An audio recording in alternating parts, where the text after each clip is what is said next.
কারো আর্থিক অবস্থা সংকীর্ণ থাকে এবং বাবাও কর্মজীবী হয়, এমত অবস্থায় তার জন্য স্ত্রীর ভরণ পোষণ আগে নাকি বাবা মার? বাবা মার প্রতি সদাচরণ করা এটা ফরজ, বাবা মার প্রতি আনুগত্য করা এটা ফরজ।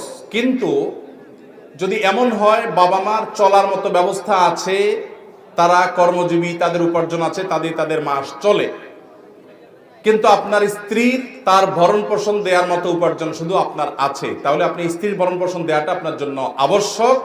মা বাবাকে ভরণ পোষণ দেওয়াটা আপনার আবশ্যক না, যেহেতু তারা তাদের যা আছে তা দিয়ে চলতে পারেন। কিন্তু এর মানে এই না যে আপনি সব শুধু স্ত্রীর জন্য খরচ করবেন, মা বাবার জন্য কিছুই করবেন না। বরং মা বাবার প্রতি আনুগত্যের, এহসানের, আল্লাহ তাদের প্রতি এহসান করতে বলেছেন, তাদের প্রতি এহসান এবং সদাচরণের অংশ হিসাবে হাদিয়া, তোহফা, উপঢৌকন যতটুকু পারেন ওই অল্পের মধ্যে থেকে একটু একটু হইলেও নিবেদন করবেন। তবে যদি তারা চলতে